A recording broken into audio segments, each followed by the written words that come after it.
දුවගේ නම මොකද්ද? සනුමි. තනුවි. සනුමි. තනුමි කොහේ ඉඳලා දෙන්නේ? තනුමි කොහේ ඉඳලා දෙන්නේ? හොරෙන්. හොරෙන්?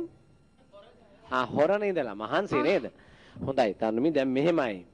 thank you ඉස්සලා මල් වලට. අසන මල් ටික. කප්පන් දුන්න සර්. දැන් ඔන්න දැන් මම බබා ගැන කියන්න යන දේ. හරිද?